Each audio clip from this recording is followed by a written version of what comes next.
औज़ुबिल्लाहि मिनश्शैतानिर्रजीम बिस्मिल्लाहिर्रहमानिर्रहीम।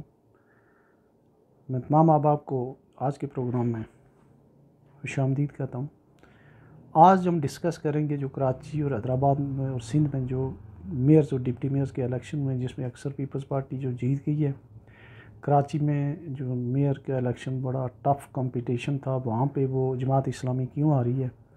इसके अलावा जमात इस्लामी की जो तंजीम है उस पर बात होगी, और फिर आखिर में जो है वो जमात इस्लामी के जो साबका अमीर यपी मियां तुफ़ैल मोहम्मद साहब ने किस तरीके से झूठी शहादतें वो अरेंज करके और भुट्टो साहब को फांसी दिलवाई, और उसके बाद जो है उन जिन शहादियों को उन बचना था ज़िया उल हक ने उनको भी फांसी की घाट उतार दिया।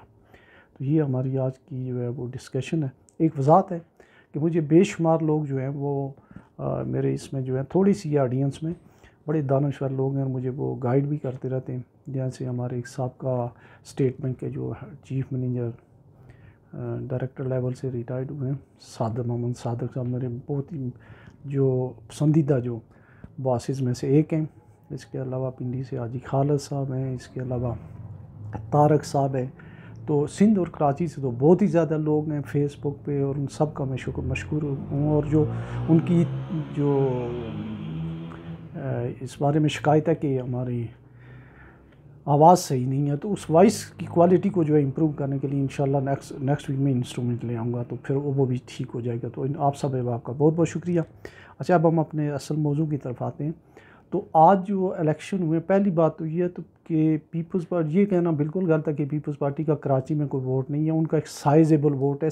दूसरे नंबर की वो हमेशा पार्टी रहे। पहला नंबर जो है वो किसी ज़माने में जमात इस्लामी का होता था, और दूसरा नंबर पीपल्स पार्टी, और तीसरा JUI का। जब MQM बनी तो पहले नंबर पे MQM और दूसरे नंबर पे ये पीपल्स पार्टी रही है।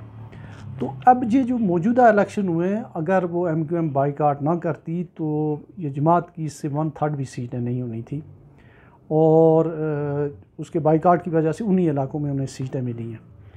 अच्छा, जो पीपल्स पार्टी का सिलसिला है, अभी अगर आप स्ट्रेंथ देखें, कौमी असम्बली में पीपल्स पार्टी की 5 सीटें, और मेरा ख्याल है सूबाई असम्बली में 11 हैं, या कितनी है, 11-12 सीटें। एक सीट है वहाँ पे सूबाई असम्बली में TLP की है, और एक ही सीट है जमात की है। तो पहले ज़माने में जब डिक्टेटर्स होते थे उस वक्त इनके मेयर बनते थे। अब्दुस्तार अफ़गानी साहब को 1979 में जो है वो ज़िया उल हक के ज़माने में वो बनवाया गया था ज़बरदस्ती, जो उस वक्त भी पीपल्स पार्टी वहाँ जीती हुई थी। पीपल्स पार्टी वहाँ की एक दूसरी पॉपुलर जमात रही है। एक तो उसको अप कंट्री के लोग जो है वो सपोर्ट करते हैं ज़्यादातर, और गरीब लोग जो है वो सपोर्ट करते हैं, और कच्ची आबादियों के लोग सपोर्ट करते हैं। उनका एक अपना जो है वो बेस है। इस दफ़ा जो है ये थोड़ा टफ़ टाइम जो है वो जमात ने भी दिया। बहरहाल जमात की एक अपनी तंजीम है, अच्छे तरीके से उनकी जो है वो काफ़ी सारे लोग जो है वो उनको सपोर्ट भी करते हैं। और उनका एक जिस ज़माने में जमात ये होती थी तलबा तंजीमें और मज़दूरों की तंजीमें होती थी, जमात इस्लामी एक बहुत ही ज़बरदस्त जो है वो जमात होती थी। उनके एक तंजीम का अपना सिस्टम है। तो आज के जो इलेक्शन हुए हैं उसमें एक तो ये हुआ। दूसरा, अपने पाँव पे कुल्हाड़ी मारी। हाफ़िज़ नईम साहब गए लाहौर जाके उन्होंने जो है सेल्फियाँ ली उसके इमरान खान साहब से जो आजकल ज़ेर अताब हैं। और फिर ये हुआ कि उसमें जो कराची के लोग हैं, कराची की तो PTI की फर्स्ट लाइन सारी जो है जिन्होंने PTI बनाई थी वो भाग गए, और लोग जो है उनके काउंसलर भी डर गए, और उन्होंने इसी में आफियत समझी कि हम यहाँ से जीते हुए हैं। फ़ंड जो कि पाकिस्तान पीपल्स पार्टी ने रिलीज़ करने हैं, काम उन्होंने करने हैं जो बल्दियाती इदारों के ज़रिए या हुकूमती इदारों के ज़रिए, तो उन्होंने एब्सेंशन की, और इस तरह से वहाँ वो जीत गई, पीपल्स पार्टी जीत गई, और ये ऑन कार्ड था।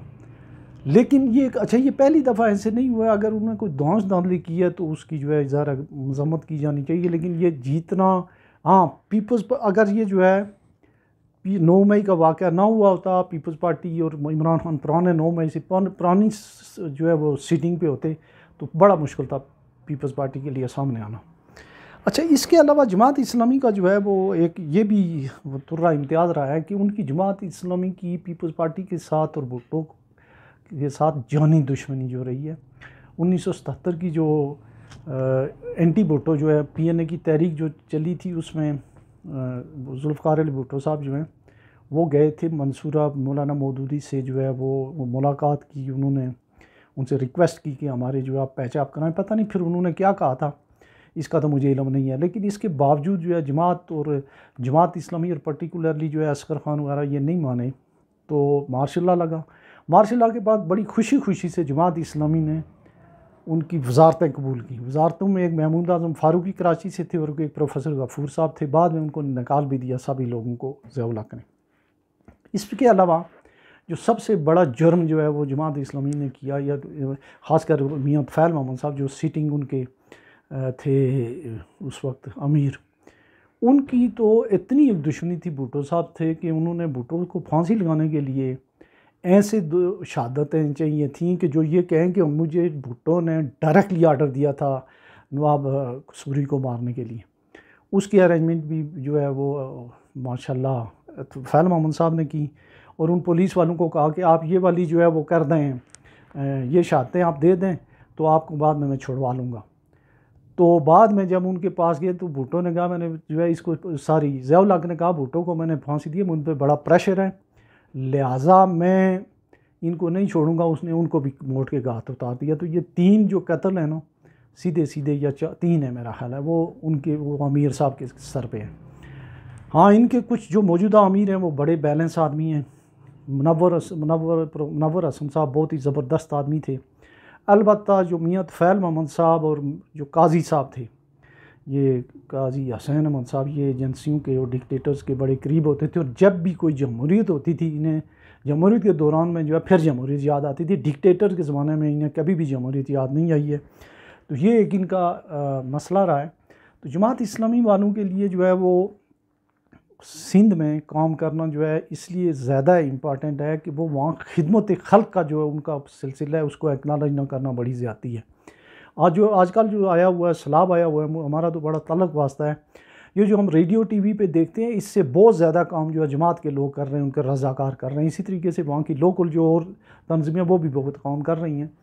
तो ये गुंडागर्दी और मार धाड़, ये सारी चीज़ें जो हैं ये ज़िया-उल हक़ के ज़माने से इन्होंने शुरू की हैं।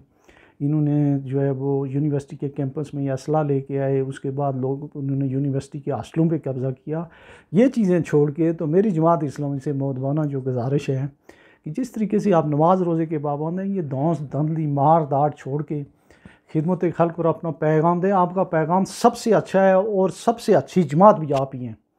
तो ये बजाय इसके कि आप जैसे आज भी आपने जो है वहाँ पे जो है मार दाड़ शुरू की हुई है, और भी क्या करेंगे। तो ये तो एक अकाउंट था हल्का सा जो है वो इसका आज इलेक्शन जो हुए हैं उसका। तो अगर जो टाइटैनिक डूब रहा था उसके ऊपर अगर हाफ़िज़ नईम ना सवार करते तो मुमकिन है कि उनकी पोजीशन और कुछ बेहतर होती। तो इसमें जो मेरा, चूँकि कराची में रहा हूँ 21-22 साल तक, कराची की एक जगह से वाकिफ़ हूँ और मुझे अंदाज़ा है कि कहाँ से कौन जीता है। अगले इलेक्शन में अगर MQM लड़ी तो दूध का दूध और पानी का पानी भी हो जाएगा और पता चल जाएगा कि किसको कितने वोट पड़ते हैं। तो मैं समझता हूँ कि अपने लिए जो है वो वहाँ ब्रीथिंग स्पेस बनाने के लिए जमात को गुंडागर्दी के बजाय जहाँ जहाँ उनके लोग जीते हुए हैं उनको जो है वो काम करना चाहिए और अपनी तंजीम साजी को मज़ीद इम्प्रूव करना चाहिए और अपना मैसेज लेके जाना चाहिए। ये जो बढ़ के छड़ के मारनी है जमात इस्लामी जैसी जमात को जो है ये कभी भी सूट नहीं करता है।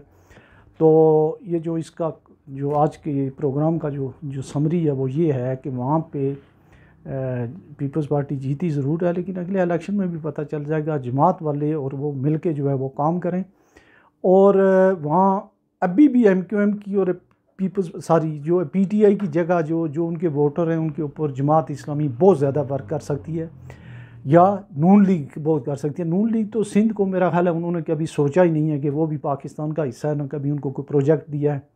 लाइक वाइज जो है ये PTI की गवर्नमेंट ने भी नहीं किया। तो अब मेरी तमाम जो जमात है उनसे भी दरख्वास्त है कि वो कोशिश करें कि कराची और सिंध की अपलिफ्टमेंट के लिए काम करें और अच्छे तरीके से, एहसन तरीके से। वहाँ सिंध पहले ही जो है बहुत नुकसान उठा चुका है मार दाड़ और ये जो फ़िरका वाराना फसादात की वजह से और जो हमारी रीजनलिज़म की वजह से। तो इससे जो है वो सिंध ने जो है कराची की जो आज से 30-40 साल पहले बड़ा ज़बरदस्त और ख़ूबसूरत शहर था वो कचरे का ढेर बन गया है। और अब हुकूमत सिंध की भी ये ज़िम्मेदारी बनती है कि वो इन्वेस्टमेंट करें, फेडरल गवर्नमेंट भी वहाँ इन्वेस्टमेंट करें।